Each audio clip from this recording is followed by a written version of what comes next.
मंत्री कैलाश विजयवर्गीय के साथ वे आज अक्षय बम बीजेपी कार्यालय पर पहुंचे। इस बार अक्षय कांति बम काफी कॉन्फिडेंस में भी नजर आए। 7 दिन के बाद वह मीडिया से चर्चा करने के लिए पहुंचे तो उनमें एक अलग ही उत्साह देखने को मिला।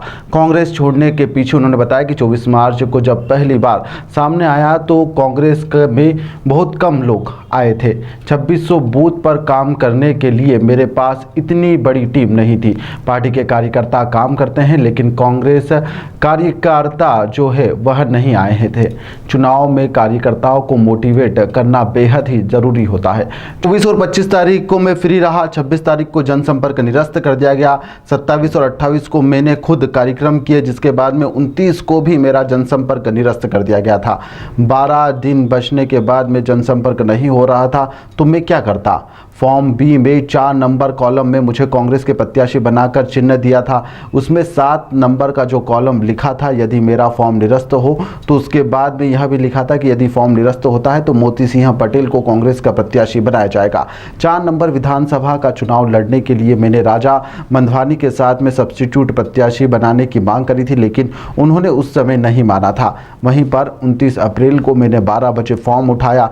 3 घंटे थे कांग्रेस को अपना प्रत्याशी घोषित करने के, लेकिन कांग्रेस ने ऐसा नहीं किया। यह मेरी ईमानदारी है कि हारी हुई सीट पर लोकसभा चुनाव के लिए लड़ने के लिए मैं तैयार था। चुनाव के बाद मैं जाता तो गद्दारी होती। यह तो मेरी ईमानदारी है। मैं पूछता हूं कि कांग्रेस नेताओं से कि क्या हर बूथ पर प्रचार सामग्री मतदाता सूची पहुंची है? नहीं पहुंची। पहुंचने के लिए क्या झंडे लगाए गए? वहां पे 25 दिन पहले से सामग्री पहुंचना थी, लेकिन उस पर किसी ने कोई ध्यान नहीं दिया। क्या कुछ उन्होंने कहा है, चलिए आपको सुनाते हैं। हो गया आपका सवाल? आपका सवाल हो गया, ठीक है। आप मुझे एक बात बताइए, डेफिनेशन ऑफ गद्दार होती क्या है? गद्दार होता क्या है और रणछोड़दास होता क्या है? आज मैंने रण छोड़ा, किसी ने मेरा फॉर्म ए या मेरा फॉर्म बी पढ़ा है? आप में से किसी भी पत्रकार बंधु ने पढ़ा है मेरा फॉर्म ए या फॉर्म बी? इलेक्शन रिजल्ट्स का, सिंबल्स का स्पेसिफिक पैराग्राफ है, पैराग्राफ नंबर 13, जिसका sub clause B, sub clause C और सब क्लॉज ई स्पेसिफिक कहता है कि कौन कैंडिडेट होगा। आप अगर 1 से 4 नंबर का कॉलम फॉर्म बी के अंदर देखेंगे, उसमें साफ लिखा है कि अक्षय बम हमारा कैंडिडेट है, ऑफिशियल कैंडिडेट है। सब्जेक्ट टू कॉलम नंबर 5 से 7 में लिखा हुआ है।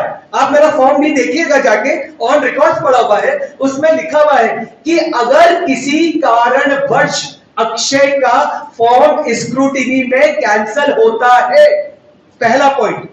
दूसरा पॉइंट, अगर अक्षय स्वयं अपना कैंडिडेचर या नामांकन वापस लेता है तो आदरणीय Moti ji Patel would be the official candidate of Congress party. ये स्पेसिफिक लिखा हुआ है, पहली बात।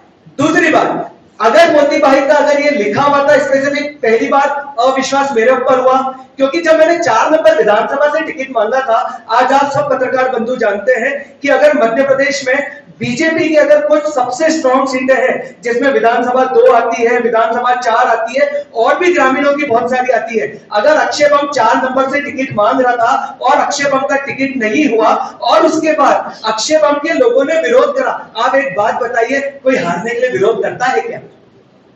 कोई हारने के लिए विरोध करता है? पर मैंने संगठन खड़ा करा, मैंने वहां पे लोग खड़े करे और मैं एक लड़ाई लड़ना चाह रहा था। उसके बाद भी जब मैंने वहां पर बात करी कि जब राजा मनवानी जी का टिकट हुआ, सॉरी मैं एक स्पेसिफिक नाम ले रहा हूं, मेरी आदत नहीं है स्पेसिफिक नाम लेने की, लेकिन राजा मनवानी जी का टिकट हुआ और उस समय लग रहा था कि कहीं किसी कारणवश या लीगल फॉर्मेलिटी के चक्कर में इनका फॉर्म कैंसिल हो सकता है। तब मैंने हमारे शीर्ष नेतृत्व को रिक्वेस्ट किया था कि आप सब्स्टिट्यूशन में मेरा नाम डाल दीजिए। अगर एक का फॉर्म रिजेक्ट होता है तो कम से कम कांग्रेस का कैंडिडेट रहेगा और वो लड़ सकता है। लेकिन मेरी मेहनत करने के बाद भी वहां पे सब्स्टिट्यूशन में मेरा नाम नहीं डाला गया। लेकिन जब लोकसभा का चुनाव होता है और जब अक्षय बम पूरी ताकत से मैदान पकड़ता है, हर जगह जाके बात करता है, हर डिबेट में पार्टिसिपेट करता है और अपनी बात रखता है, उसके बाद सब्स्टिट्यूशन में किसी और का नाम होना कोई बात नहीं है, आपने सब्स्टिट्यूशन में नाम भी रख दिया,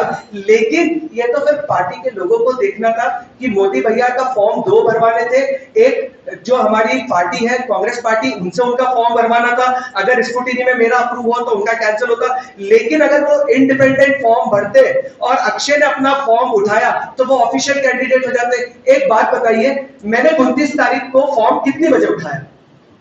मैंने 29 तारीख को फॉर्म कितने बजे उठाया? लगभग 11 साढ़े 11 बजे। और उसके बाद भी 3.5 से 4 घंटा था। अगर आपके पास आपका ऑफिशियल कैंडिडेट होता जिसका आप फॉर्म भरवाते, और वो जो कि आपने ऑलरेडी फॉर्म बी के अंदर लिखा हुआ है, तो वो ऑफिशियल कैंडिडेट हो जाता। तो मैं रणछोड़